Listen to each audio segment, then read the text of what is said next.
Hello. So Anna says there's about 5 people online. We've got about 9 or so in the office. So I'm going to be switching so you can see the whole screen sometimes, and where you can see me. You won't get to see our great crowd here, but I'm going to turn this light on so you can see me a little better. If you have a question online, you can enter it in. Anna's going to be looking, and we'll answer some of the questions. We're not going to stop a lot because I've got too much information to cover. There's going to be a lot of information. And at the end, I'll tell you again the way you can. I'll be sending out some slides, emails. If you wish, you text to our phone number your email and say dementia slides, and I'll be sending you a few emails that have some of the key slides and some application points from that. 7 modifiable causes of dementia, especially Alzheimer's. The 7 must-have annual lab tests to track and reverse dementia causes, and the 1 blood test that can measure Alzheimer's brain disease up to 20 years before symptoms. I just became aware of this year, this test. These are all really new things. Not all of them. Many of them are new things. That last one is for sure. Pretty amazing. We'll talk about these things. And then what do we do? How can we actually make some changes?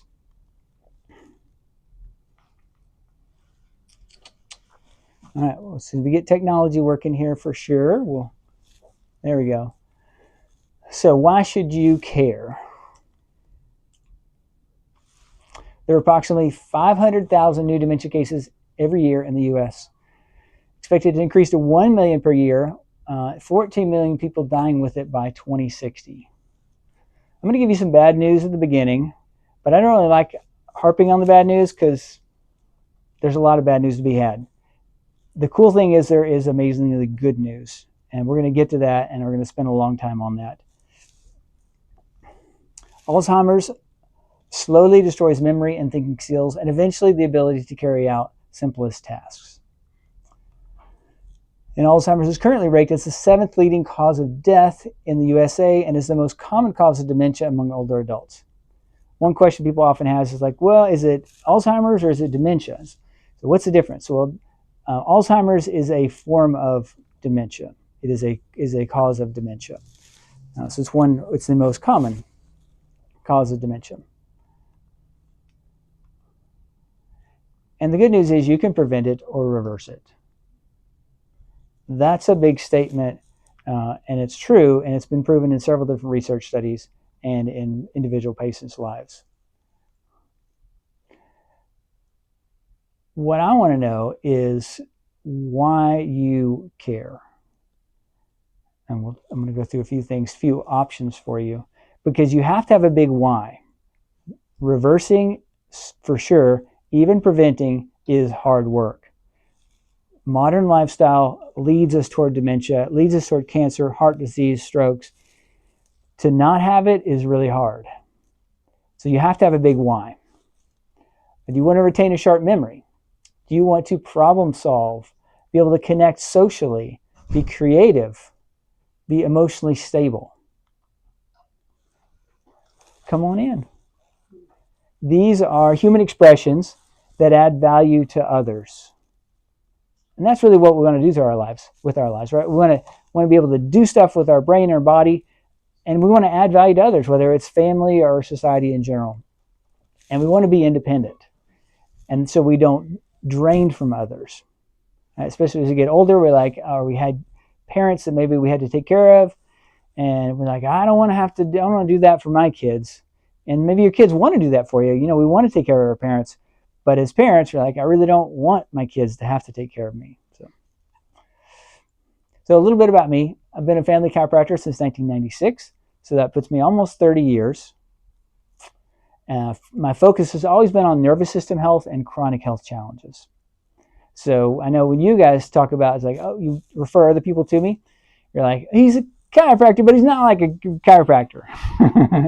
He's different. Chiropractic and neurology, board certified since 2007. That's where we look at how can we help the brain rehabilitate. So there's medical neurology, which looks at drugs and surgery. And there's functional or chiropractic neurology, which looks at how can we help the brain recover. We think of it like a muscle. It needs to be properly exercised and properly nourished. We're going to talk a lot about that tonight. Certified in functional medicine, that's where we use nutrition, what we call functional lab tests. There's pathological lab tests and functional lab tests. Pathological is disease. Functional is how is your body functioning. So yeah, we want to prevent disease, but there's a much bigger, higher standard than just preventing disease. When we think of like, nutrition for disease prevention, like let's not make sure we don't get rickets or scurvy. It's like, well, yeah, that's really good. Let's prevent that. But hey, let's actually also not get cancer or heart disease or dementia. There's a big gap between those two. And most of the medical profession is focusing on disease. Lecturer and member of the Interdisciplinary Association of Functional Neurology and Rehabilitation. If you say it 3 times fast, you get to join. It's where a bunch of different types of providers get together and we talk about how can we use neurology to help rehabilitate people. Everything from neurodevelopmental disorders, ADHD, autism, dyslexia, to dementia, neuropathy, things like that. So a little bit more about my personal story. So my grandfather, this is granddad, this is granny. They passed away a long time ago. My grandfather passed away when I was about 9. That's me. And I remember the last time I saw him, we lived in the same town as him for a long time, and then we moved away and came back, once or twice a year. Came back one time, I was about 9 years old. And my parents told me, I'm sure they prepared me as well as they could, but I was not prepared. So we went into the nursing home and went in there, and granddad looked the same. He talked happy, and he wondered who I was. And I cried, left the room, and I never saw him again until I saw him in his casket, which wasn't all that much later. So he had Alzheimer's. My mother-in-law, my wife's mother, she recently died of Alzheimer's about a year ago. And so my wife helped take care of her for about 5 years. And for much of that time, she didn't know, my mother-in-law didn't know who my daughter was. She thought she did. She thought she was her friend from high school. And so that could be kind of cool and kind of fun, right? And they had some good times playing cards and stuff. And my wife would go over 6 in the morning till about noon. And her dad still lives. He's doing great. He just did a hike on Pikes Peak. He's not a mountaineer, but he did a good hike. So yeah, her mom didn't know who she was, but she thought she did. But the worst part is she actually talked bad about her daughter to her new friend, who was her daughter. So often would talk bad about her, which made it really, it was an act of love for my wife to continue to go over there and help her out. It was hard on both of them and hard on her father as well. It's just a terrible disease. And it makes you mad at God, makes you mad at anything you can be mad at. And it's like, is there anybody I can blame? Is there anybody can help me? It's just a devastating thing. So I want to stop that. I don't want anybody to have to go through that. But it takes a lot of work. 1 in 3 people will have dementia when they die. Alzheimer's is life-threatening, and it's the 7th leading adult cause of death in the USA.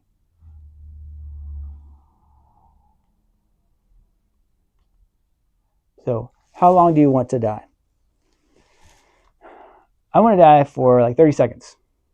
All right? We're all going to die. I don't care to live forever, but you know what? I want to be living to the fullest as long as I'm alive. So that's really the goal. Problem of waiting for symptoms is brain damage leading to Alzheimer's begins 20 years before the symptoms do. That's why you should care and why you should act now. Medications. There's some new medications coming out. They're always the promise of, what new medication is going to be available. This goes over a few different medications or no treatment. This is a change in cognitive score. Cognitive is basically how you think. Right? Are you able to think, remember? Are you able to change your mind? Are you able to remember where stuff is? Are you able to follow directions? So no treatment, there's a decline over time, of course. With these different medications, there's less of a decline. It's like, well, that's pretty good, And so this medication, this is donanemab, and there's now a donanemab ACT, I think. It's a new one. 35% slowing of decline. She's like, that's pretty significant. 35%, not 35% improvement, but 35% slower decline. So that's really what you want. There's a black box warning due to brain inflammation, this condition called ARIA. Brain inflammation is what causes dementia. Now, everybody doesn't have the brain inflammation, otherwise there wouldn't be a 35% slowing of decline. But there's always a promise of this great medication that's going to solve the problem, and there's usually some caveat to it. This is the program that we're going to talk about today. The RECODE program. Dr. Bredesen came up with this. Basically, it's just a full lifestyle change or full lifestyle approach. And this was obviously a lot better. It's as much improvement as there is decline if you do nothing. That's, yeah. What do you need to say there? So why should you care? It's preventable. It's reversible. Even standard medical care, which is just focusing on disease, they know that up to 44% of dementia cases are preventable just with addressing high blood pressure, diabetes, and smoking. It's like, this is low-hanging fruit, right? So if we can take care of that, we've addressed 44% of people won't get it. It's like, that's pretty amazing. Through physical activity, healthy eating, beginning in midlife. It's like, uh-oh, I missed that part. That's okay. We start now, all right? But we want to teach this. We want to preach this. There's something you do, and you need to start now. And now, when is now? Is now. Whatever age you are, now is the time to start. Reverse via healing. So we talked about reverse with medications. So this is now the healing approach. This approach, RECODE, which uses nutrition, exercise, sleep, stress, stimulation. I'm going to make the screen big so people can see this. There we go.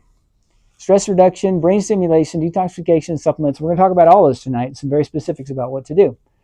In this clinical trial, 84% of people improved, 4% had no change, and 12% declined. Well, that's kind of a bummer. It's still not 100%. Right? There's people who aren't going to respond. So, but 84% did improve, and you saw how much they improved. That's pretty amazing. Reverse via heal. This is another approach. This is Dr. Ornish. You guys heard of him? He's a little bit extreme on his eating, but hey, it's going to take extreme. The control group, they worsen. This is it's called CDR, which is the clinical dementia rating, and it measures those kind of things we think about with memory and dementia. And the control group, they did nothing, and they got worse. Not a surprise. And the intervention group, treatment group, they improved over the same time. And what did they do? That's really what we know. How do I do this? Well, they did 20 weeks of, this is over a 20-week time frame. So it's a little less than half a year. Diet, high plant diet, low refined carbs, no meat, no dairy. So this was a vegan approach. It doesn't have to be vegan. The RECODE diet is not vegan, but this one happened to be. I'm going to give you a couple examples. Exercise, aerobic, 30 minutes per day, plus strengthening 3 times a week. Stress management, 1 hour a day. Wow, that's a lot of stress management. Okay. Coaching, training, 4 hours a week. They had people really taking care of them, which is nice. We can't all have somebody coaching us 4 hours a week, but this was really intensive. This is hard work, and this is what works. Doesn't mean something less than this won't work, but we know this works. Memory exercises, and that's what everybody's like. Oh, I'm doing my Sudoku. I'm doing my right, and that is good, but that's just a small part. And we'll talk about the different brain areas that we're exercising as we do different therapies and supplements. Studies have shown that appropriate omega-3s, that's like fish oil, and quality multivitamin minerals reduce the risk of dementia or developing Alzheimer's disease by 60%. I'm just taking my vitamin and be done, right? And then don't have blood pressure and diabetes problems, and that's 100%. I'm good to go. Did I do my math right? Right, 1640, right? So that's all I need to do. But what it tells me is that what it tells me, there's all these things, and yeah, is taking a vitamin going to prevent your dementia? I don't know. But this obviously shows this is really impactful. That's a low-hanging fruit. It's like, okay, I can take a quality multivitamin and essential fatty acids. That's easy. And then we can do tests we'll talk about where we can determine, what nutrients do you need? What essential fatty acids do you need? Okay, so cool. So that gives us hope. It's been done. So these are people who had dementia symptoms and got better. Have you guys used AI lately? Some of you have. It's kind of so these pictures. The computer made the pictures for me. So I said I want a canary in a coal mine with a miner, right? And they gave it to me. So you probably know what a canary in a coal mine that saying is about. So some people don't. Back in the old days, back when I was a kid, okay, it was before I was a kid, they would take canaries into coal mines. Why? Because at some point you may run into a pocket of gas or a pocket of no oxygen, and you'll die in those pockets, but you may not know, especially if it's carbon monoxide, it can die pretty quickly, and you don't know, you just start getting kind of sleepy. Well, the canary gets sleepy first, falls over, you're like, everybody out of here, right? And so then it saves people's lives, the canary in the coal mine. It finds the problem early. Well, there's a brain in the cage in the coal mine. If we can do what it takes to take care of the brain, then we save the whole body. The cool thing, I was telling a patient today, I was going through this program with them, and I said, there are a lot of side effects with this program. And I didn't mean it to be scary, but I had this big pause, and sometimes I'm slow to speak, and I didn't realize how slow I was. And they're like, I know, these are awesome side effects, by the way. This is the same approach that's going to help prevent cancer and diabetes and neuropathy and whatever, other neurodevelopmental or neurodegenerative disorders like Parkinson's. So this is really awesome things we're going to do. It's super hard work. It involves everything, but there's a lot of side effects that we really want. So if we take care of that parakeet, then we take care of everybody else. If we take care of that brain, we take care of everything else. And then we get all those benefits of better memory and following instructions and being independent and being able to take care of ourselves when other people don't have to take care of us. Everything that affects the brain health affects whole body health. Are you or your parents developing Alzheimer's disease? How can we know? Here's some of the questions. You've probably all seen some of these questions, little online surveys. Do you have dementia?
There's something called subjective cognitive impairment, SCI, and there's mild cognitive impairment, and then there's dementia. Those are the different ratings, different levels of progressing to dementia. Subjective cognitive impairment is where you're like, I think I've got a problem. I'm not remembering stuff very well. But if you were to take a test, an online, a paper test we can do in the office, you're like, oh, you look good. Seems like you're good. It's like, I don't think I'm good. It's like, well, these scales aren't very sensitive, meaning they pick up problems later on. But we have some lab tests now that pick things up 20 years before. So this is super cool. We don't have to wait until you're like, oh yeah, you're pretty messed up. I think it's time to start now. And that's where, that little video was pretty cool. It was made by the Centers for Disease Control, but unfortunately they're going to just focus on disease and the medication that's going to help you for the most part. So, all right, memory loss that disrupts daily life, challenges in planning or solving problems, difficulty completing familiar tasks at home, at work, or at leisure. Confusion with time or place, trouble understanding visual images and spatial relationships, new problems with words in speaking or writing, misplacing things and losing the ability to retrace steps, decreased or poor judgment, withdrawal from work or social activities, changes in mood and personality. All these can be signs of that. They can be signs of other things too, but the more of these you have, the more likely it is that cognitive impairment is going on.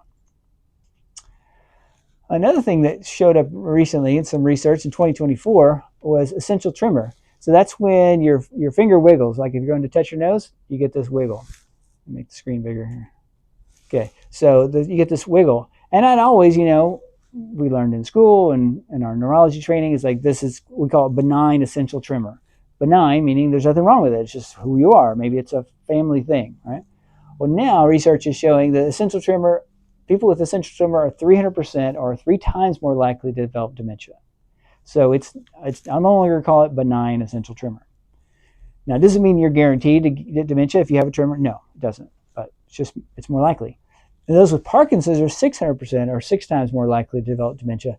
And both of these also, it's first mild cognitive impairment. That's the MCI. You start to have some memory problems. And the dementia is where it gets really significant. So you're more likely to progress from one to the other, either one of these. But we have super cool tests now we can run. So this first test is called GFAP, or glial fibrillary acidic protein.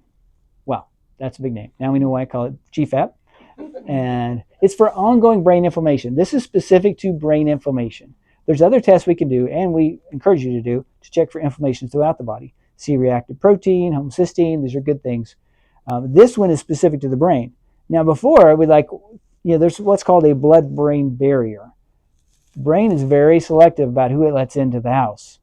So this barrier, if it's working well, and if you have gut problems, you probably also have brain barrier problems. So it's letting people in the house that shouldn't be there. But when it's working well, it's very selective what it lets in.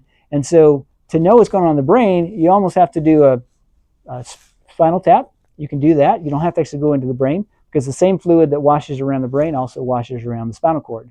And so they can pull fluid out of there and learn a lot. But that's kind of invasive. We really like to not have big needles stuck into our spine. So now there's other tests. This is the blood. These are all blood tests. So you just pull out a regular blood draw. And then they compared it to things like spinal taps and PET scans, where they're imaging the brain, these gold standards. So ongoing brain inflammation. If you have inflammation, you don't want inflammation in your brain, you want to address that. The other cool thing about these tests, because we don't want to just know stuff and go, oh, that stinks. Right? Oh, I have dementia. Thanks for telling me. Or I have Alzheimer's.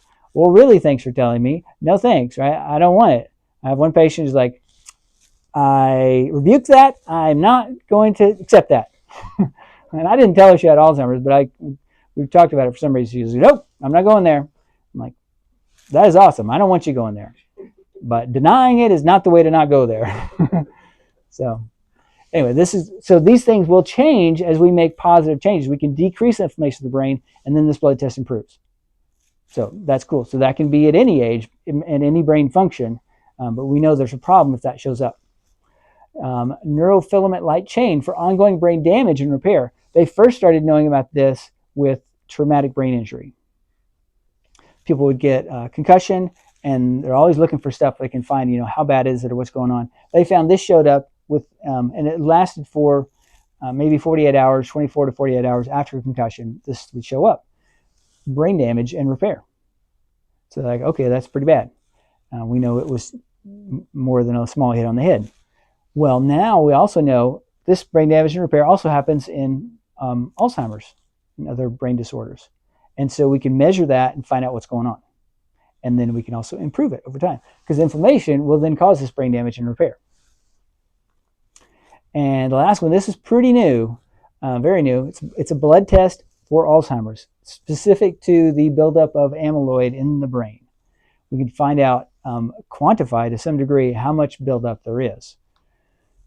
New blood test is as good as CSF, that's the spinal fluid, and PET imaging. It increases 20 years before mild cognitive impairment. That's pretty cool. And then it can decrease as you make improvements in brain inflammation, damage, and overall health. So these are pretty exciting to me. Slumps test, St. Louis University mental status exam. More sensitive than the mini mental status exam, and do it every 6 months generally when we get to where we think we might be an issue with that. This is a good test. So it takes about 10 minutes to do in the office. It's a paper test. Just gives us a number. It's not near as good as these things, which give us really objective numbers, but this is pretty decent and easy and doesn't require blood. And then the Alzheimer's questionnaire 21, filled out by a caregiver or spouse or someone who knows you and interacts with you often, and they fill it out about you. How are they doing? So that gives us another scale and number that's easy to test. So what do? First step, physical exercise. Activates motor and somatosensory areas, cerebellum, hippocampus. Okay, now we're going to do a little animation. All right, we're going to make the screen big so they can see this. So this is your somatic motor area. When you exercise, you first think about the exercise before you actually do it. It activates this part of the brain. Remember, brain is like a muscle. You want to exercise it, you want to nourish it. This is exercising this part of the brain. And the cerebellum. Cerebellum, it sends signals down and says, hey, cerebellum, what's been going on? Cerebellum keeps track of what's going on in the whole body. And it says, oh, well, this is what's going on. It's like, okay, well, if that's going on, then I'm going to send this kind of a motor signal to another part of the brain. So it sends a signal, but wait, this is the hippocampus. That's the memory part. That's the part that starts to go most with dementia, right? And so it's like, well, what did I do last time I was, so let's say for example, you're going to walk and step up a curb. Step up the curb. Okay, I'm thinking about it. Where's my foot? How tall is the curb? What's going on? What did I do last time I stepped up a curb? You know, is it wet? Do I need to think about slipping? It's all these things are coming into play. You're using your brain. And then it goes to the primary motor area. At that point, the signal actually gets sent to the muscles. There's a lot that goes on before that happens. Anna, will you turn the air down a little bit? How many people we got? 12 people online. Hey, guys. If you have any questions, you can submit them. Anna will. Yeah. So it was one question. All right, we'll take it. Anna will decide if we want to take it now or later. She's the boss, right? Okay. So primary motor sends a signal to the muscles. It says we got a job to do, and let's do it now. But wait, there's more. The primary sensory. So the information comes back up and says, okay, this is what we did. I stepped on it. You know, it looks like it's a pretty solid, and it's not slippery. Let's get that information back at the brain. And then it goes back to the cerebellum and says, okay, recalibrating based on that. I thought it was going to be a little bit slippery, but it's not, so we don't have to worry about that. And then it goes up to the somatic sensory area, somatic sensory association. It's like, okay, let's take the hearing. Did I hear a car or a bicycle coming along? You know, I think I heard somebody walking along the sidewalk. I need to turn my head. So then we go to the prefrontal cortex. Now I'm. This is where you plan ahead and where you inhibit your behavior. I was planning on doing this, but now that there's a bicycle coming, I'm going to stop. So you're inhibiting behavior. You're exercising this part of your brain. The more complex the behavior, the more our brain gets involved. And the visual association, of course, we're going to involve our eyes. Right? And what is this? The auditory association. I'm going to hear things as well. And who's this guy? Amygdala. He's like the fire alarm of the brain. Is that bicycle going to run me over? Because memory says last time they almost ran me over. So I'm not going to assume they're going to stop for me because last time, and maybe I'm going to get really mad and I'm going to get in this kind of a stance, right? So I'm going to tell the frontal lobe and everybody that all this is going on in your brain and it's really good for it. Exercising the brain, just like exercising a muscle. And that physical exercise does exercise all these areas of the brain, which is why it's our number one thing for brain health. And you just can't get away from it. You got to be physically active to have a healthy brain. Remember that. A little bit of research. I'm going to skip through this pretty fast. You guys online, or we'll have some of the key slides that'll be emailed to you, right? But I don't want to put too many of you to sleep. We've got a little bit of winking eyes in here. Some of you are like eating this up. It's like, I love it, give me more. Others, you're like, can we get to the point? All right, so likelihood of dementia over 6 years versus 9 hours of being sedentary. Okay, what is that? They did a study for 6 years, and they're like, okay, we're going to take the 9 hours is like the baseline. 9 hours of sedentary. What does that mean? You're not asleep. We're not counting sleep time. Time that you're sitting, not moving. They actually put accelerometers on people, which measure their movements. They didn't just ask them, they measured it. And they said, okay, well, if you sit for 10 hours, you're 8% more likely to have dementia over 6 years than if you just sat 9 hours. Okay. What if you sat for 12 hours? Now you're 63% more likely. What if you sat for 15 hours? 320%. Ouch. Sitting kills, moving heals.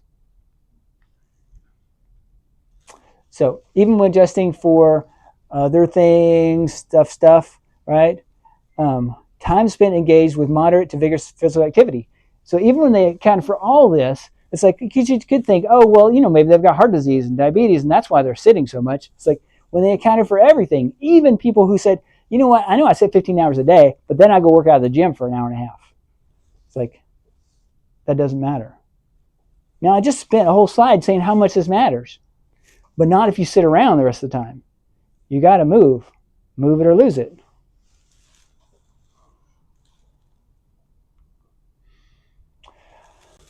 Exercise improve cognition, attention, executive function, and memory. These are just studies. I'm just going to give you the highlights of it. What is that? HIFI. You don't say HIFI. I don't know what you say. It's high intensity functional exercise. Even for people, well, we'll go through it. And high intensity functional exercise and individualized care. So that's somebody kind of guiding the exercise to that individual. Led to slower cognitive decline and fewer falls, urinary problems, etc. Those are really good for them. Oops, missed one. Gotta read fast. Don't have my slide there. I read it. Even if you have significant dementia, high intensity functional exercise, even if you have significant dementia, gives you benefits of improving your cognition.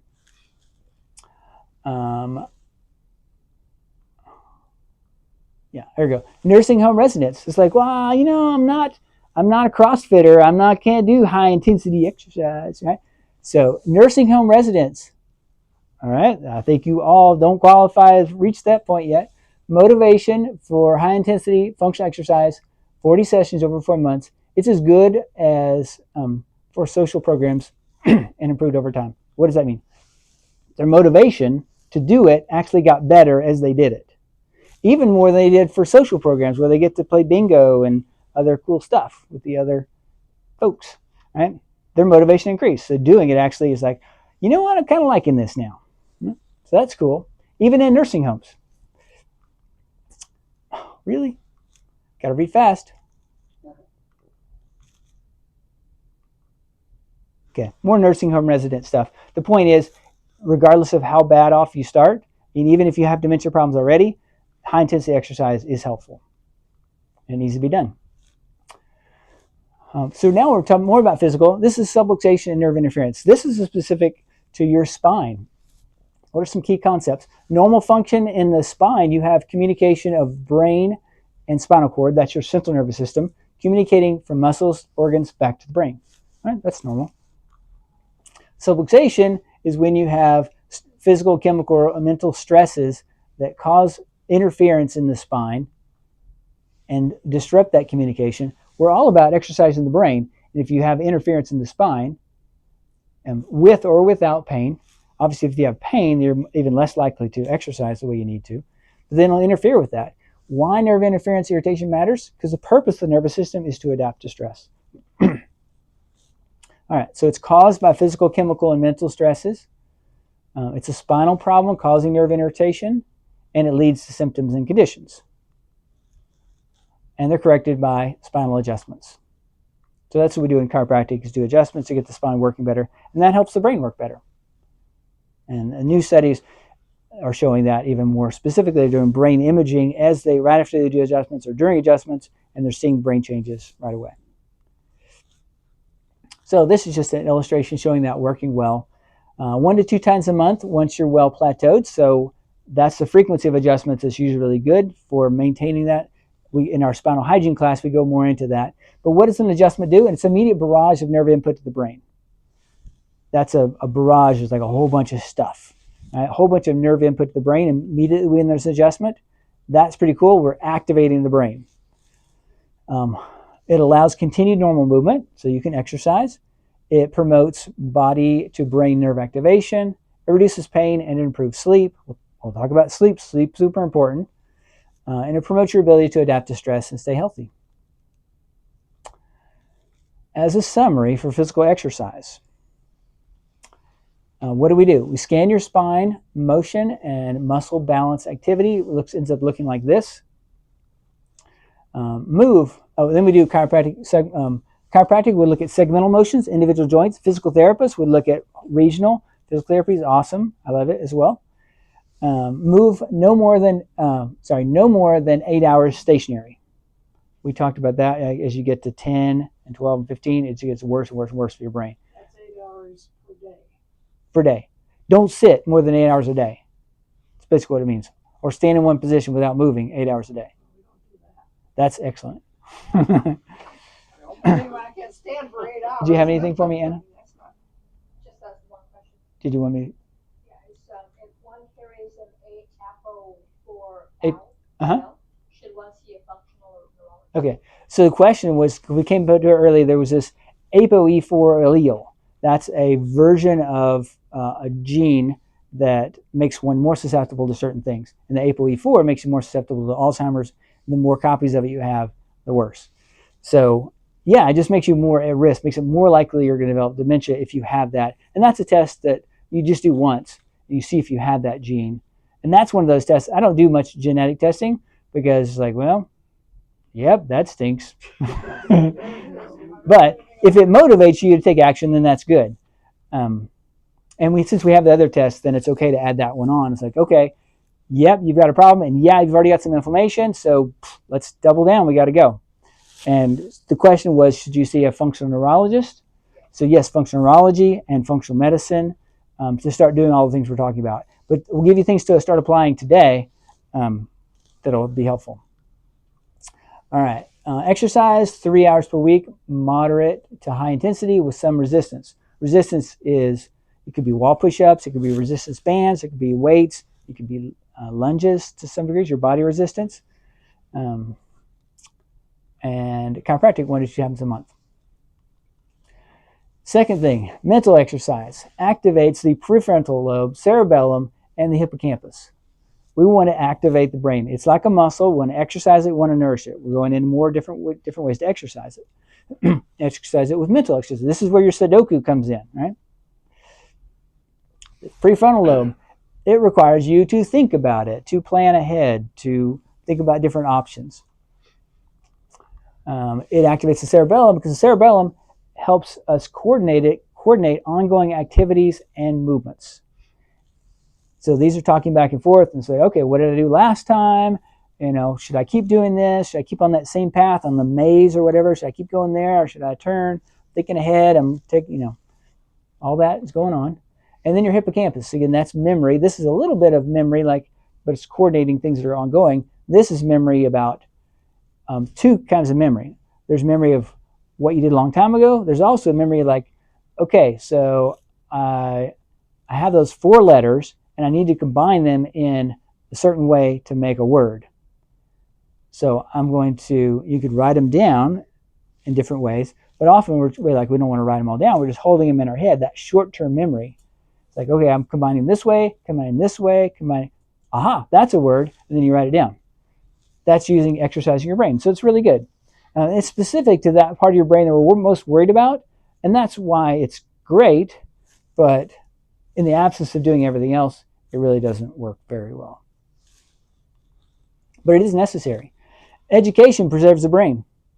50% of highly educated people, what does that mean? In this case, it was 17 years of education, so like 12 through senior high school and then 5 more years. These people, 75 years or old with normal brain function, had Alzheimer's pathology. That's kind of what? Like they had Alzheimer's when they chopped up their brain later. Like, yep, they had Alzheimer's, but they didn't have Alzheimer's.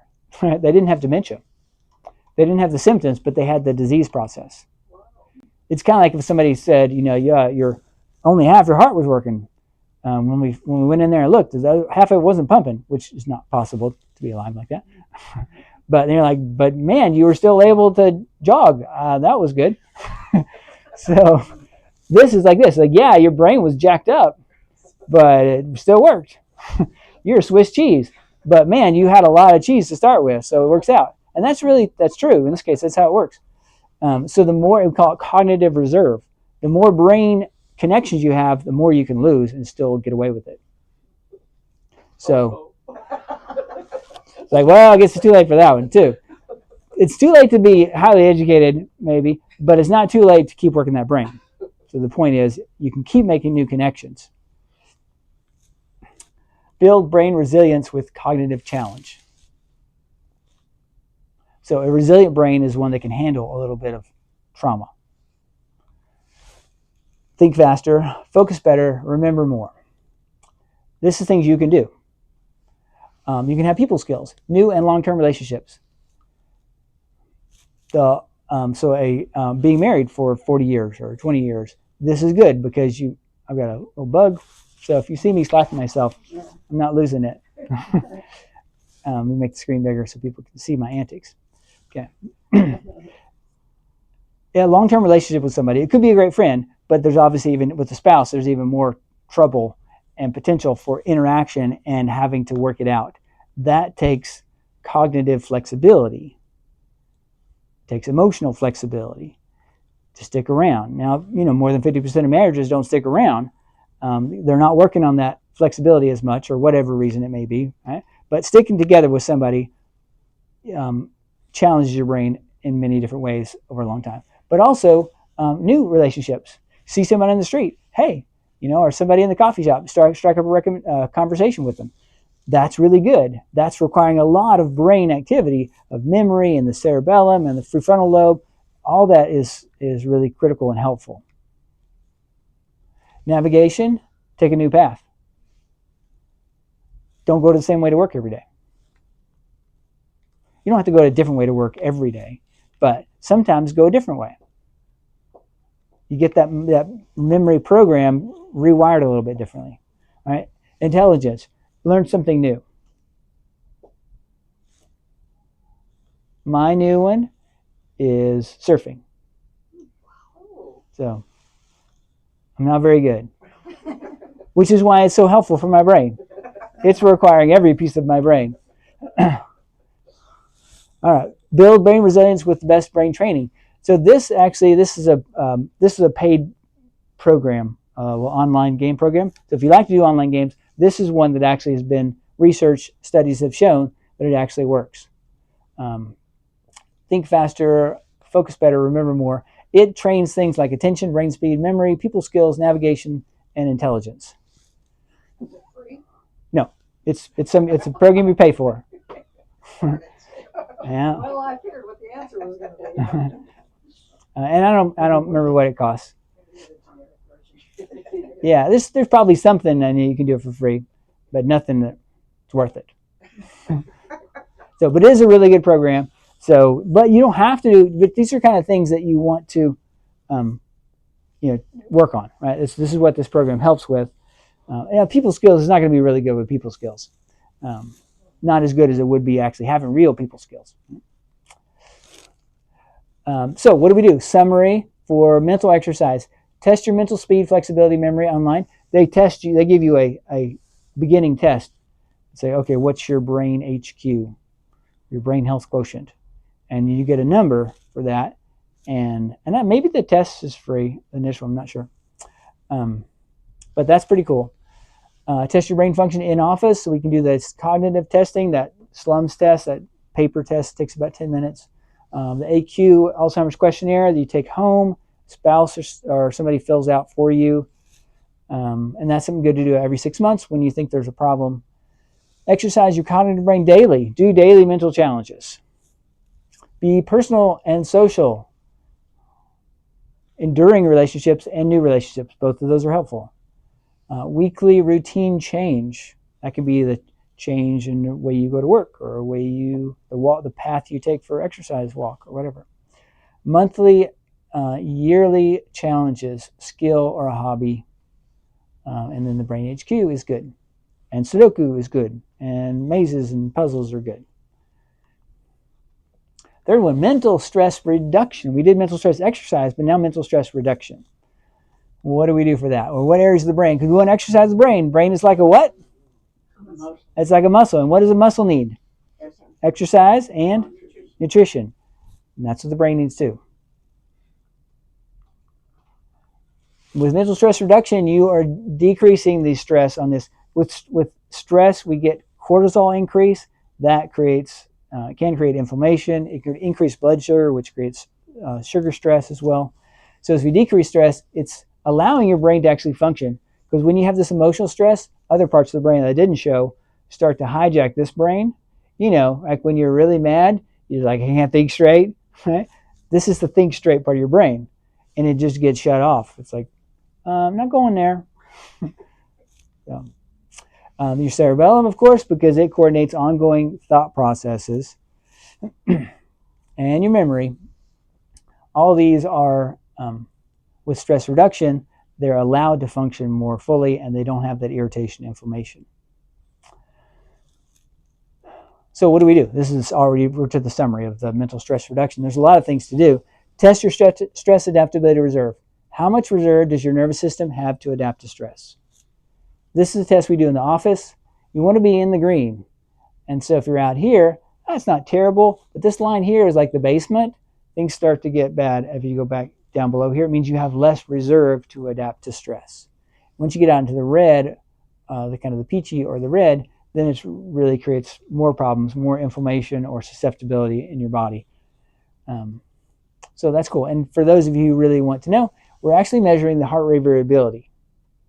Has very little to do with the heart rate. For those of you who don't know what it is, for those you know, that's for you.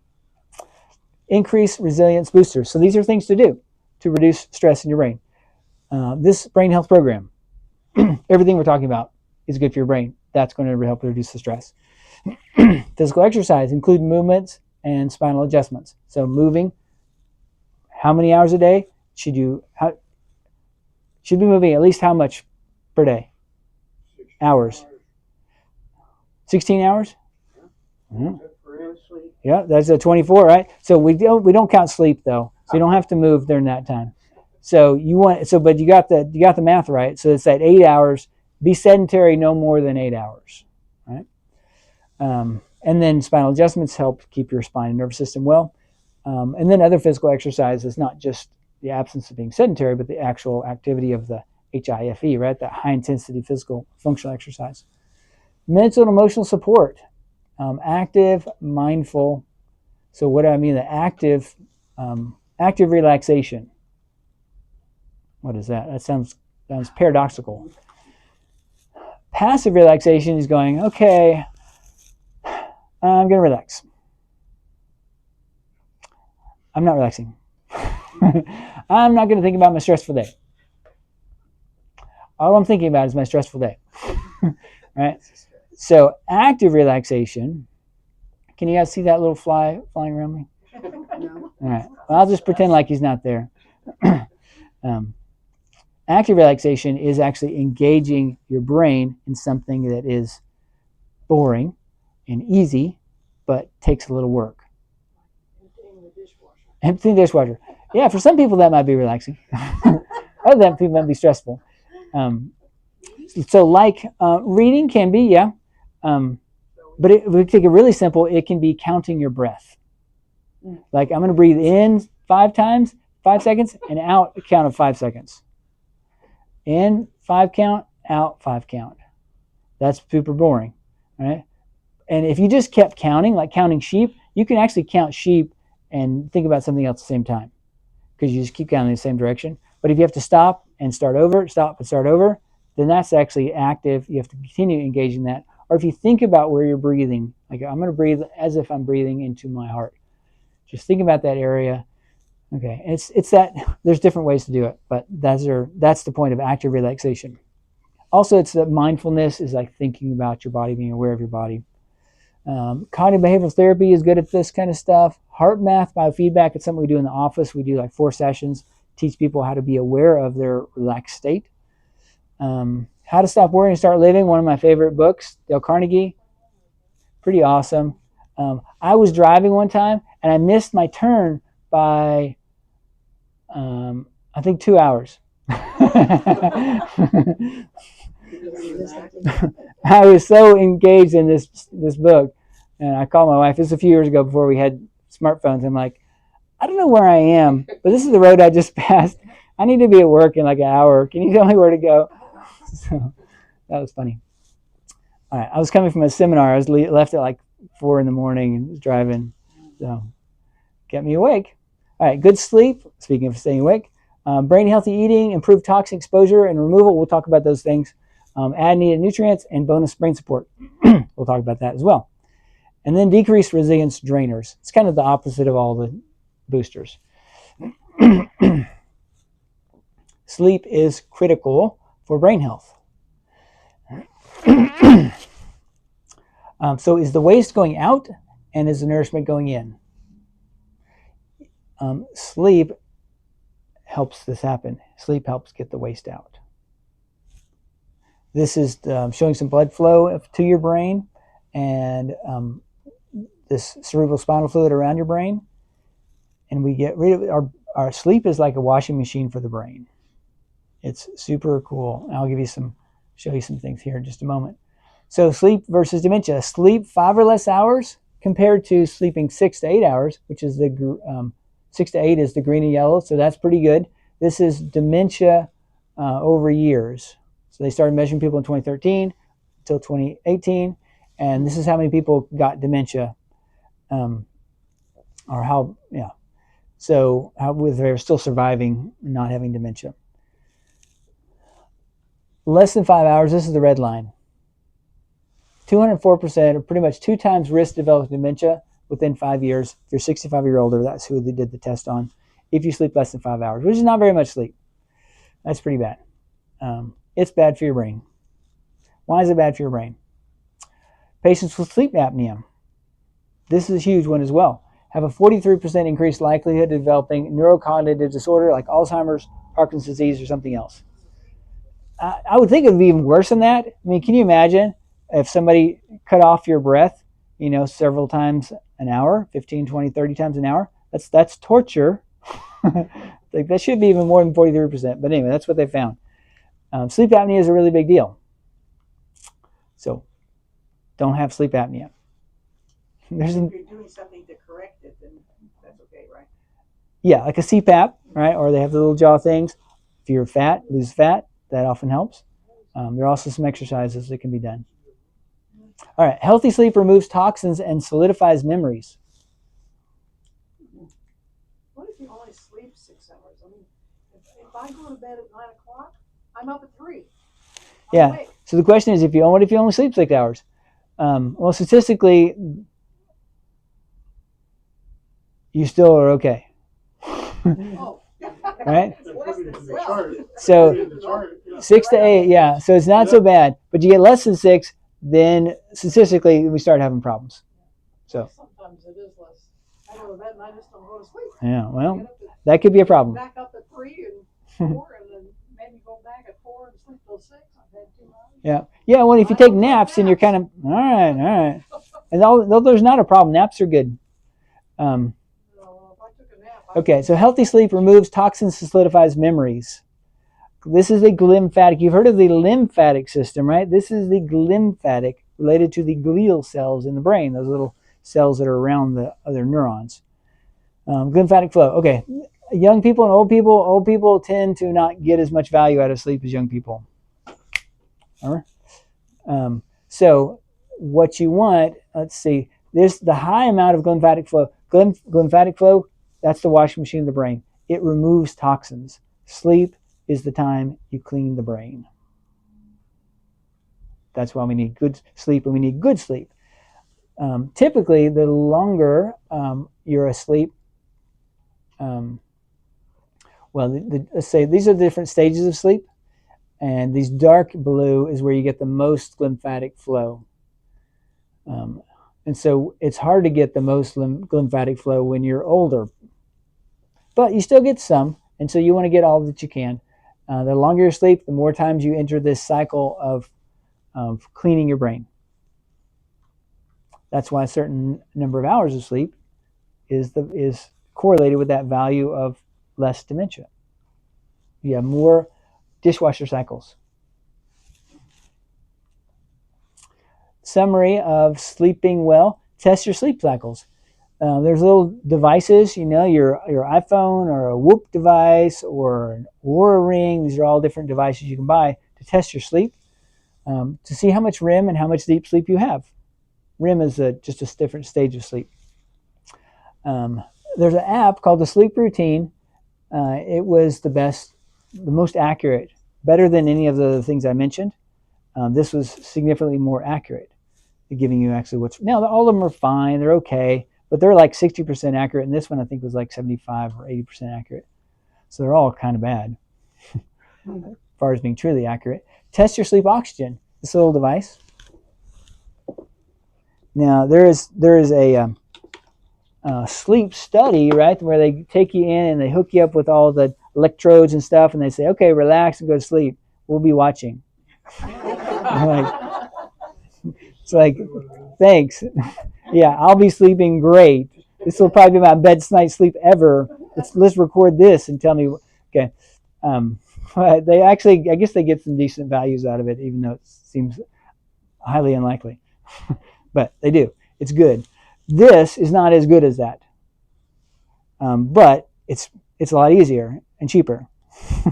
So what I do is I'll give this to patients to take home and try and put it on, and so it'll record their oxygen overnight, and then I can download it in my computer, and then when I can see if they had what are called apneic events, they had apnea. Essentially, I can't tell if they stopped breathing from this, but I can tell if you had low oxygen, and guess how you get oxygen in your body?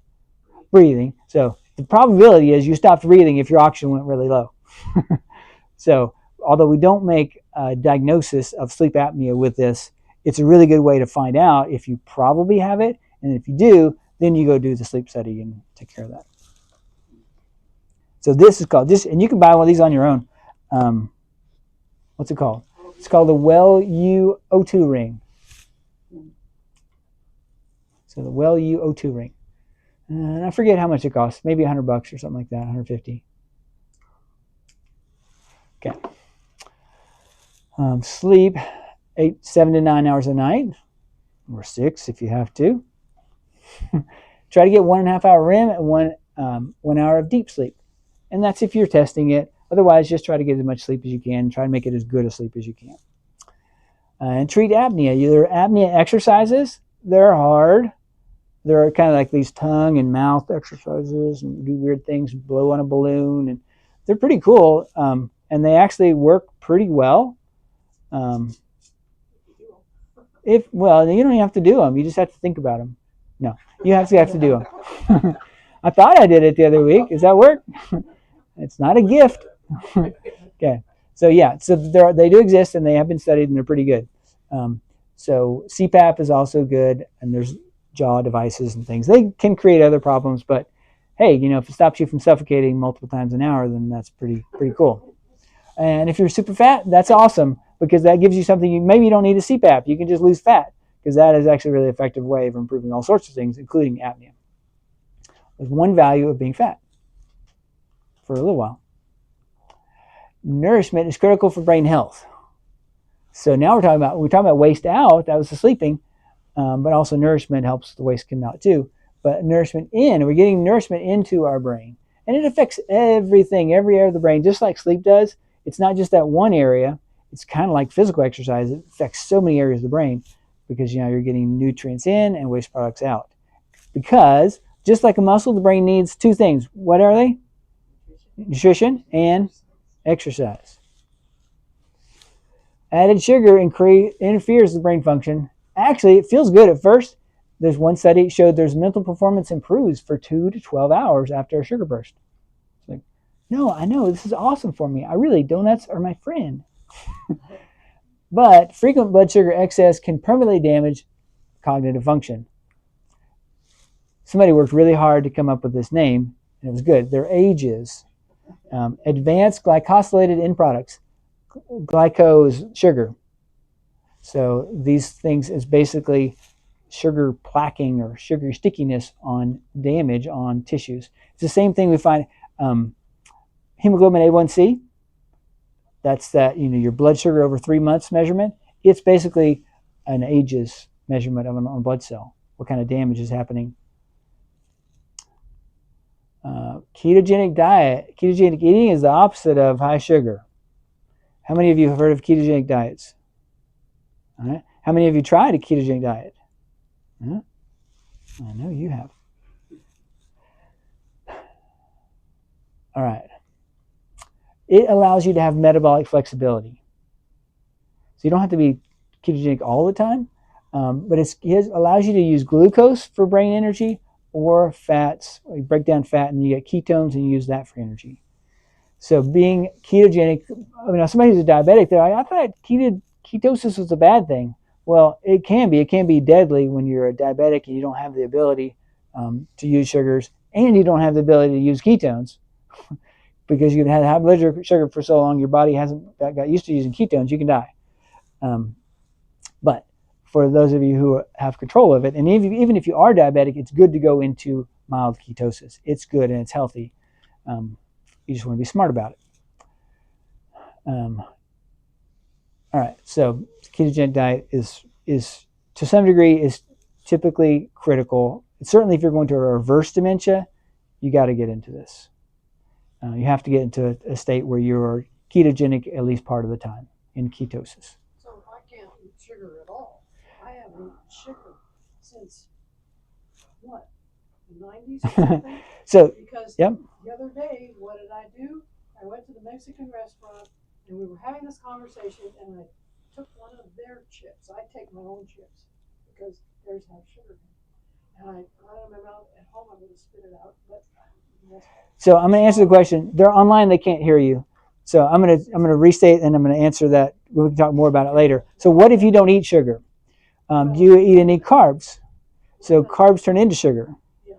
Yeah. Make it short because they can't hear you online. Okay. My hand all broke out the next day from eating one chip with sugar in it. I haven't eaten sugar since, I don't know. So your question was? I don't remember. All right. So you said, what if you can't eat sugar? So, well, that's great. It's going to be a lot easier to get into ketosis. Okay.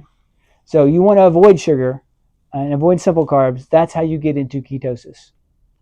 Yes. It's fasting. Fasting is a way to get into ketosis. Yeah. All right. Clean eating plan. So you want to have low blood sugar. You also want to have clean foods, organic, minimally processed versus ultra processed.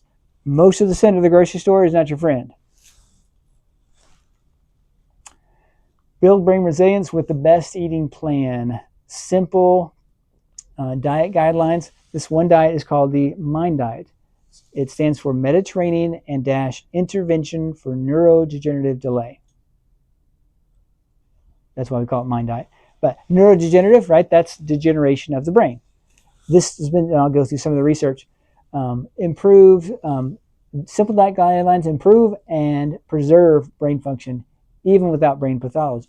Even with brain pathology. This is another one of those things I said smart people, or I should say highly educated people, may have pathology, but they didn't have dementia because they had a lot of extra brain connections, so the Swiss cheese was okay for them. Swiss cheese brain worked out for them. Same thing here with this MIND diet. They took people who were on this eating plan and then they chopped up the brain when they're dead and they're like, wow, they were messed up. They had Alzheimer's pathology, but they didn't have dementia. How'd they do that? Well, we don't know exactly, but this diet helped preserve their function, even if they had some of the pathology. So it's good for you. Alzheimer's reduction after 4.5 years. If they were strictly on this MIND diet, they had 50% less progression to Alzheimer's. If they were moderately strict on the diet, like, yeah, I did it pretty well, like 80%, then they had a 30% less likelihood of developing Alzheimer's. So that's one of the strengths of this diet versus some other ones, is even if you're not perfect, you still get a lot of benefit. Some of the other diets, you have to be perfect to get the benefit. So. All right, build brain resilience with the best eating plan. This is the MIND diet. We'll go through all this, but in this one, there's at least 3 servings of whole grains each day. It's like, what? I thought the grains were bad. What about Grain Brain? Haven't you read that book? Okay, so yeah, that's why we want modifiers. No grains or gluten-free. Gluten may be bad. For some people, they're horrendous. So generally, we say limit or eliminate grains, even though the MIND diet was effective and it has grains. So I'm not strictly always don't go with the grains, but that's great why we have these lab tests we talked about. We can see, do you have brain inflammation still? It's like, well, I guess you need to step it up and do something even more, right? Try eliminating, like somebody said before, try eliminating that wheat because that worked for me, or try getting that blood sugar even better. We just do what works for you, and we have ways of knowing now. Even though the MIND diet doesn't talk about it specifically, free range, organic, they don't have beef on there much, but I think if you get a free range organic beef, then it's going to be just as good as a fish. Wild versus farmed, organic, grass-fed. If you have some dairy, make sure it's organic, grass-fed. And there's a new term, they trick people, right? You can have grass-fed but not grass-finished. Well, guess what? Every single cow is grass-fed at the beginning. There's nobody feeding them grain their whole lives. So they need to say grass-fed, grass-finished if you're really going to have a truly grass-fed. Tricky. They have that at Sprouts. Sprouts, yep. And they have it at Costco and, yep, different places. Do they? Yep. 1 to 2 times a week include ultra-processed foods. Including ultra-processed foods. So this is pastries and sweets, less than 5 times a week. That's pretty generous. So I would say no. And you're never going to get ketogenic eating pastries, right? But this is the MIND diet. I wanted to give you the whole truth, even though I would say, we're lowering your odds by doing those things. There's no pork on that diet. There may be, but that tends to be, there's not many grass-fed, grain, wild-fed hogs. Yeah, you can get a wild. Maybe you go hunt it on your own. Get some exercise too. Feed them on garbage from Yeah. Vegas. That's what they do. Yeah, I believe it. Okay, eat and drink healthy to improve your brain, the MIND diet, in 5 simple steps. It's like, let's make it simple. What can we do? I'm not going to read all that, but you guys can go back. I'm going to leave this video on, and I'll probably put this as one of the slides I emailed to you. I'm going to leave the video on the internet for at least a week. So you guys can go back to it, or if you want to let somebody else watch it. And then it's going behind a big no, I don't know. I might leave it up there, but I'm not going to tell you if I am, because I need you to act on it now. Okay, eating and drink well. This is a summary. 5 steps to improving your brain health. There it is. Compare your diet to the MIND diet and a ketogenic diet. This KetoFlex 12-3, I'll tell you what that is. That was a diet made up by Dr. Bredesen, who's the one who did the RECODE diet, which we talked about at the very beginning, which was so not just RECODE, the RECODE program, which he's the one who published the studies on reversing dementia. So he's the man, and so that's why I follow the man and do what he does. But the MIND diet is good, and do it as mildly ketogenic. So if you get kind of the best of both worlds there, so you probably won't be having those pastries 5 times a week to be mildly ketogenic. Or the KetoFlex 12-3 is 12 hours of fasting, which is not very long. Right? Let's say you eat at 7 p.m. and then you don't eat again until 7 a.m. It's like, that was 12-hour fast. It's like, that's not even fasting. Just means you didn't have a midnight snack. Okay. And then 3 hours before bed. Stop eating 3 hours before bed. That's his. And there's somebody who sells this. You can buy these meals. They're like $15 a meal or something. And yeah, so this company does that. So to make it easy. But it's not, you can do it on your own for sure. Test for food sensitivities. We don't want to eat foods that are irritating our bodies. So I do this lab test. It's called the Oxford MRT. Test for 176 different foods and chemicals to see if they are irritating or causing inflammation to your body. And you don't eat those, even if they are good foods. And then avoid those sensitive foods as your action step. Improve toxin exposure and removal. So we want the nourishment and waste products to get in. Okay, we want the nourishment to get in, but not the waste products to get in. What if we're absorbing waste products? It's like, this is terrible. So your gut needs to be healthy. This is, you eat food here, it goes in your intestines, and it's either absorbed through your intestines into your bloodstream, or a lot of it, or just a little bit, or maybe just the nutrients are absorbed in. And then the first thing it does is go to your liver. This is the sick liver because it's getting all the toxins because of a leaky gut. That's what we mean by leaky gut, right? It's not meaning you have diarrhea. It means you're leaking toxins from your gut into your bloodstream. And if you get those toxins in, you're supposed to be processing them, but if you don't have the nutrients to detoxify in your liver and other cells, then those toxins go back into your bloodstream, then they go into your fat. Fat is a great storage for toxins. Or they go to your brain. Guess what your brain's made out of? We're all fat heads. Right? Our brain has a lot of fat in it. And if that blood-brain barrier is leaky because of our leaky gut as well, and then inflammation that affects everything, then we're going to get those toxins in our brain. We should be getting rid of them if we have the normal way. Some of them may come in, but then our liver detoxifies them, make them water soluble, and spits them out, and then we pee them out. Awesome. Or we sweat them out. So it goes from gut to liver, and then back out your gut in the bile, or back out your gut, or back out in the urine. And that was the close-up picture I was supposed to show you. Healthy gut removes toxins. When was this research published? I don't know, but I just saw it. I just found it recently. So it's brand new to me, 2025. The researchers found a total of 38 different gut bacterial strains able to absorb forever chemicals, PFAS. These chemicals, they just last forever. They get in the environment and they get in our body. They find them in umbilical cords. They find them in breast milk. They find them in everybody, everywhere, and they never go away. And they can cause problems. They don't always cause problems, but the healthier our body is, the more we can handle these. And this is one way it shows a healthy body takes care of these. This is pretty cool. They're able to absorb, so these bacteria in your gut absorb these chemicals. Like, okay, but then what do they do with them? They become meaner and rougher. No. And then they remove through your poop, right? In this case, they did it with mice. And the bacteria absorb the forever chemicals, and then they're excreted through the feces.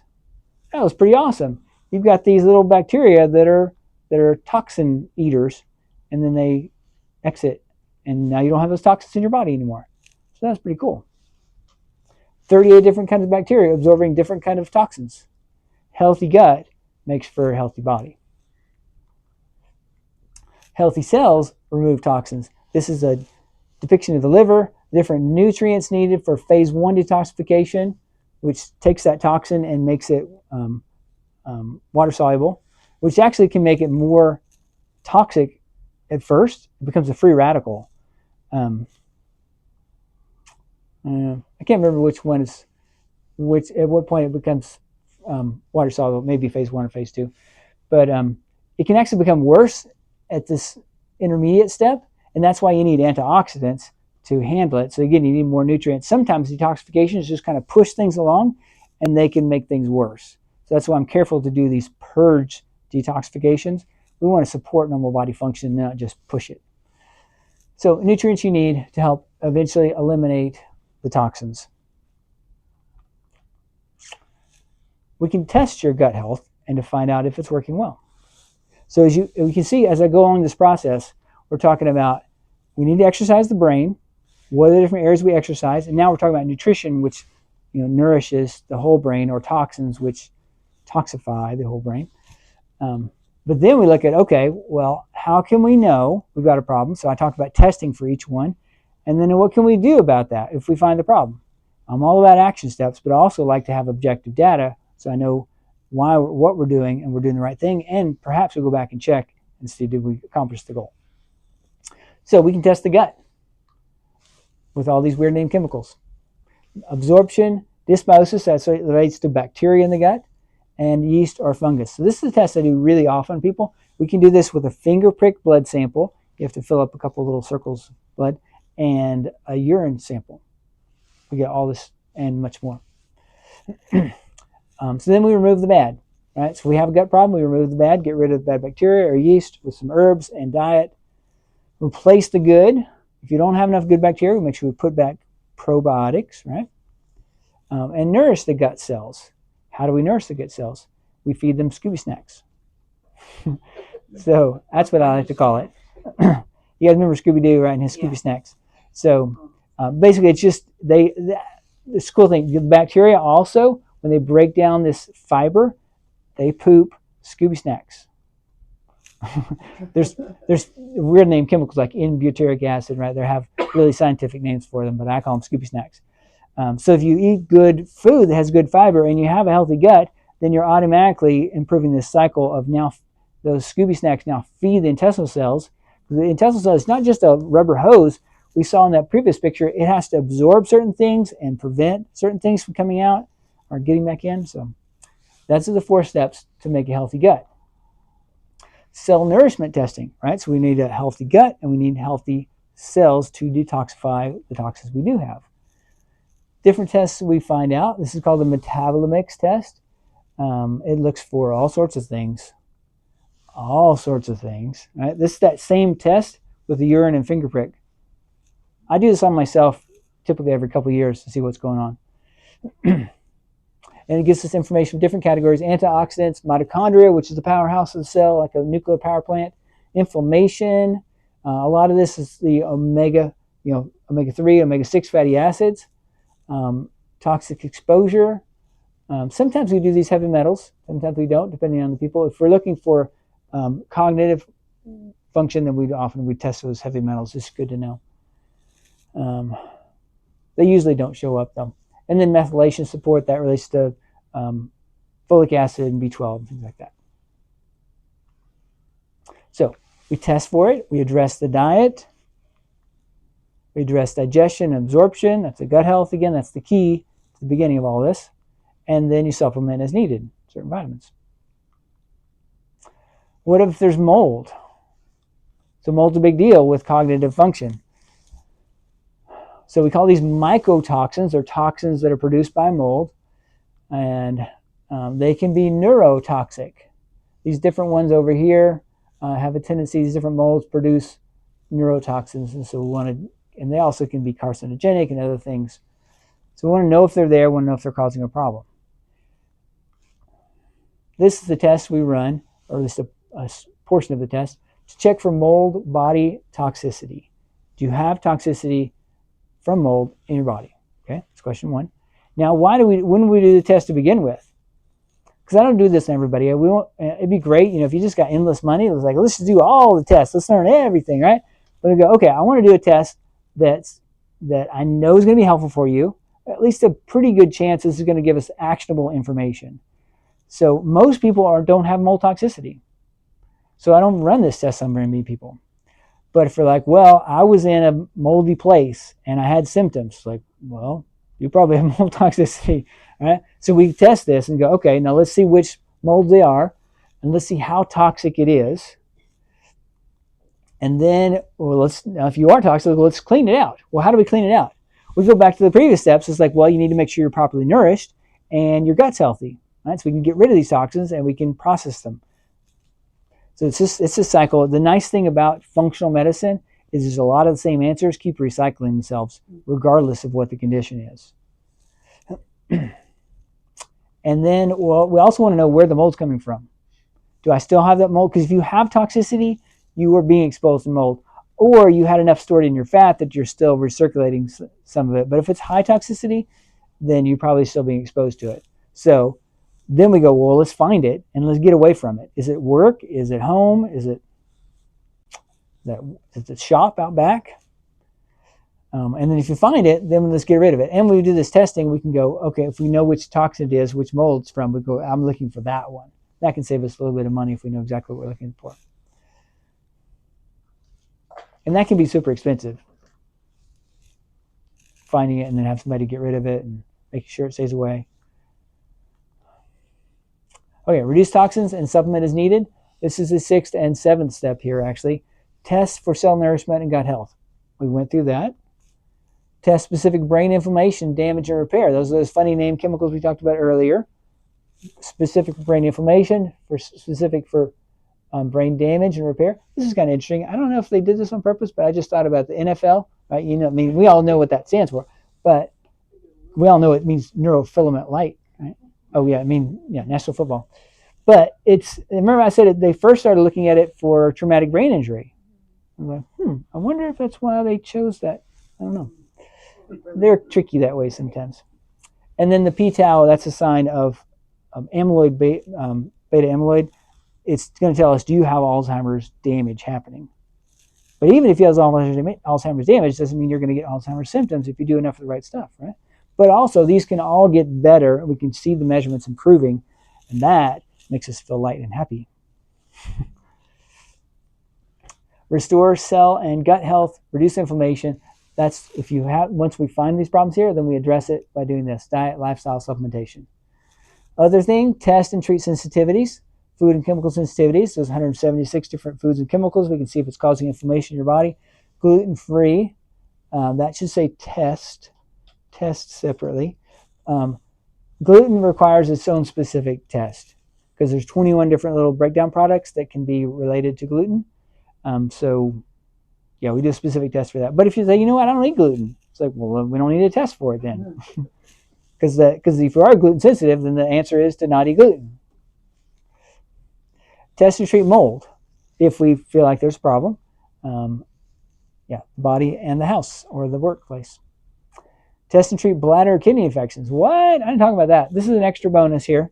Sometimes urinary tract infections or kidney infections, they cause inflammation, which may cause delirium in the vulnerable. So older people who might have that mild cognitive impairment, it can cause some serious, it's like, what happened to you? It's like, oh, a bladder infection. And they often won't know they have a bladder infection.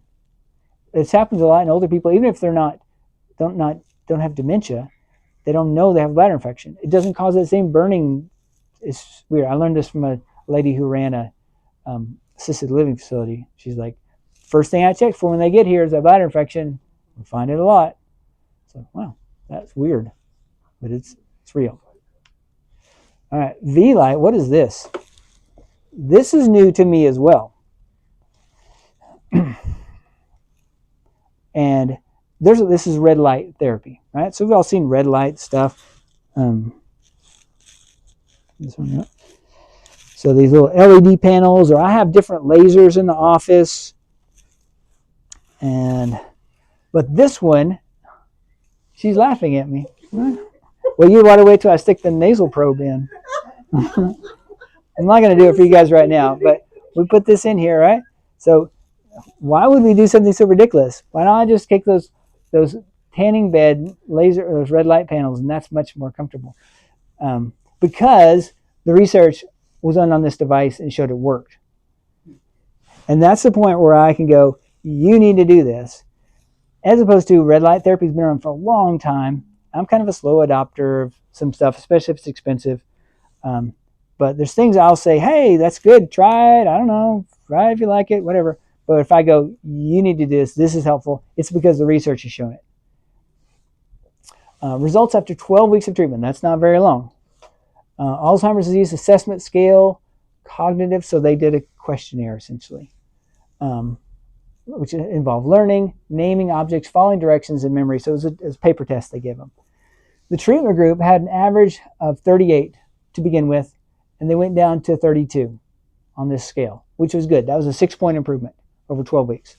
It's like, oh, that's not a lot of improvement out of that. But the control group, they got 7 points worse. So there's a 13-point spread here. It's like, okay, these people were getting, they already had trouble. and they got more and more trouble. So this is the decreasing score is actually good in this case. So this is the treatment group, and this is the control group. So there's actually a few different studies done on this. This is one of them that had a great graph that I could share with you. So I do this now several times a week on myself. And that's showing you. That I'm committed. No. She said, that's showing you what? Sorry, what was your question?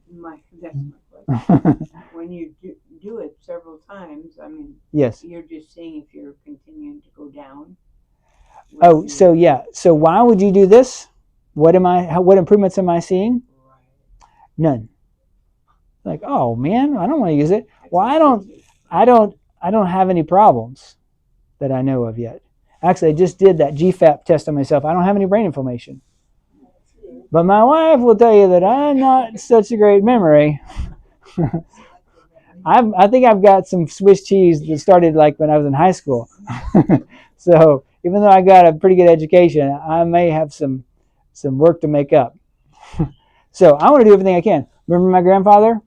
He had Alzheimer's, so I don't want that. So this is great, and it works. And maybe I'll get some of my hair back too. I don't know. How often do you do that?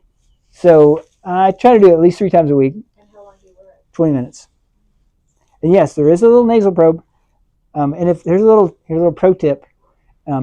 If you put it on there's got a little pincher to hold it in there. If you put it on the outside, it kind of hurts. If you put it closer to the center, it doesn't hurt. I don't know why. So I told my son that, and he went and pinched his nose. He's like, yeah, you're right.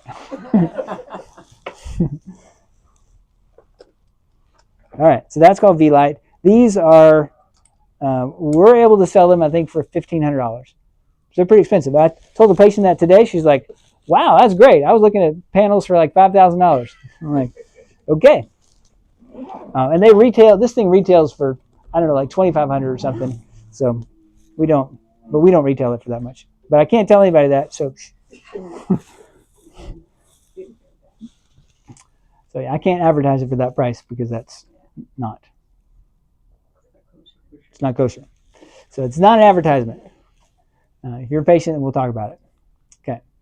That's just look. You got to see the real thing though. You don't have to see it on that.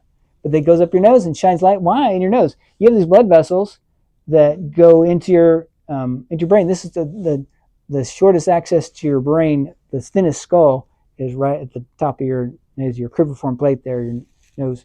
So it actually works. And that's ultimately what amounts. Is all this the best? Well, they changed the frequency of the pulsing. These are pulse lights, not just solid. They're pulse at 40 hertz per second. There's a reason they did that. Up your nose, the reason they did that. And ultimately, it works. That's what I care about. It's like, okay, this is all great theory, and you pile the things you can, but does it work? And it does. And so that's why I like this one over anything else that maybe may or may not work. Your skull is super hard. Yeah, light shines through your skull. Light shines through bone. So. All right. So 8 steps to improving your brain health. This is a summary of summaries. So if you want to take a picture, this is going to take a picture of. But I will send this out in an email. For sure, this one will be there. So physical exercise, mental exercise, reduce mental stress, sleep well, eat and drink for a healthy brain, reduce toxic exposure, add needed supplements, and bonus brain support. This is V-Lite pulse light therapy, which I just showed you. H-spot. Anybody know what that is? I'm not sure either. No, I am. Hyperbaric oxygen therapy. Hyperbaric, that's increased pressure. It's actually not increased oxygen concentration. It's increased oxygen pressure, or just increased atmospheric pressure, and there's a good amount of oxygen. So you're able to dissolve more oxygen in your blood. So it's one of the things, if I had a space in here to put it, they're like longer than a body, right, and this big around, then I would have one in here because they're good. They're super good at recovering from traumatic injuries and chronic injuries, and it can be other great stuff too. So that's good. We don't have one. Laser is also helpful too, but this is the one that's actually been studied, published some good stuff on it. So that's why I'm like, we got to do this, and it's something you take home and just use forever. All right, professional grade brain health. So these are all things you can do, most all you can do on your own, and I encourage you to start now. This is professional grade. This is what we help you do. So we start with initial evaluation, structural and neurological, cognitive testing, initial reported findings, and action plan. And part of that is beginning your 8 steps to brain health. Which is this. Okay. And then further testing, 4 basic lab tests for checking for inflammation, sugar handling, and hormones. 3 Alzheimer's tracking specialty tests, which we talked about. It's expensive. Actually, I think this p-tau itself is just like $500. Yee. It is expensive, but that's the way you know, do you have dementia? Now, what we may do for people is go, okay, let's do this one first. Do you have inflammation? Yes, you have inflammation. Okay. Do you have brain damage that's ongoing? Yes, you do. Okay. Then maybe we may go to that one. So we don't have to do all of them, I don't think. We can just start with this. If you have inflammation in your brain, we got to make that go away. That can be enough to start with for sure. So we address nutrition deficiencies and gut health, checking for, with that lab test we talked about, sensitivity testing for food and chemical sensitivities. We might do a gluten test or just go gluten-free. And then we go over all that information. And an action plan that involves mental, physical, and chemical. And then we refine. We keep going back, and your life changes as 6 months or a year goes by, you get better, and then you get COVID and things get worse, or you get some mold exposure, or your dog dies, or your spouse dies, or whatever. Things happen. We continue to refine and keep you healthy. And then it may involve other mycotoxin testing if we think there's mold exposure, etc. All right. Any questions on that? Anna? Oh, no. They're about 20 seconds behind on the internet. Key slides and information available and an email series. So text dementia slides and your email address to our number. Or if you're here, you can just ask Anna. She can write your name down. She'll text it to our phone number, and then I'll send you some key slides of this information. You're welcome. Brain Health Solutions Discovery Exam. So for those of you who if you haven't already done this, and you're like, I want to do this, or somebody online, you can do this. You can scan this cute little dinosaur, and that will actually take you to our scheduling page on our website. And you can schedule an appointment. And you can make a little note in there. This is what you want. And typically, we charge $375 for that initial part up there, which is pretty good because that takes a lot of work to do all that. But for the workshop and for the next week, what I'll do for people is $145. So, and this is family price. Yeah, I charge family more than I do. No, that's not what I mean by family price. So, that's for the whole family. There's probably not going to be several people with the complex neurocognitive assessment, but this is a whole family lifestyle change. And so I know the stress is not just on the person with the cognitive issues, and we need team support, and we need the family members being as healthy as they can to help out. So this price will apply to whoever, but this could be the whole family member. I had one time I gave a workshop, and they're like, so what's the limit? I'm like, what do you mean? Like, well, I've got 7 people in my family. I'm like, wow. 7's the limit today. So we saw them all for $245 total. Okay, so until July 17th, 2025, if you happen to come across this in 2026. Okay, so that's a week from now. It doesn't mean you have to get in within a week. You just have to schedule, call us and make the appointment within that time frame. This is to pay. You'd scan this one. For the family, you'd scan this one. So you guys can do that online as well. Get that taken care of, because we don't reserve your spot until we have a payment for it. So even if you schedule online, that's great, but we need the payment, and then we can confirm. We'll call you up and go, okay, we've got your payment, we've got the time frame, we're good. We're almost done. This is one of our last slides. The next slide is just a repeat. I'll pull that previous slide up again. So this cute little zebra and a little baby zebra. Your health is your choice. our families and our community's health is under our influence. We talked a lot about some bad news and hopefully a lot of good news tonight. When is the time to act? Now is the time. Let's imagine this is the baby zebra is just born, baby. And mama's looking down at the zebra. Mama's looking down and she's going, baby, you got to get up and you got to run. And the baby's looking up going, I just got born. She's like, baby, I'm your mama. I know you just got born. She's like, you got to get up. You got to run now. She's like, oh, why now? The sky is so blue and everything's so nice. She's like, baby, the lions are coming. You got to get up. You got to run. Now is the time for us to act because these lines of health problems are coming for us. The major medical system is not going to save us. That will keep us alive so that we can die a long time. I don't want to die for a long time. I want to die really quickly. That's right. Okay, so I'll leave that there. Do you have any questions? What's something that you got out of this? You're like, wow, that was pretty cool. New or interesting or surprising. A couple of you can share something.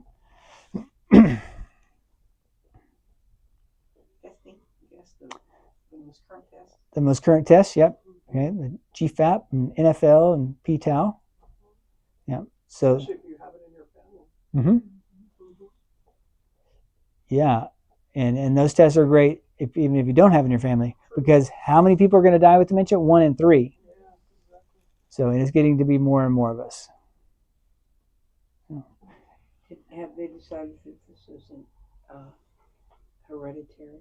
Have they decided if it's hereditary? Well, there is a gene, the ApoE4, that makes you more susceptible. But, so the susceptibility, some of the susceptibility is hereditary. But it's reversible and preventable even if you have that. So genes is tendency, not destiny. But it just means you got dealt a bad card and you got to be that much better at playing the game of health. All right, any online questions? Okay. All right, thanks. You're free to go. Thank you. You're welcome. I enjoyed speaking with you guys.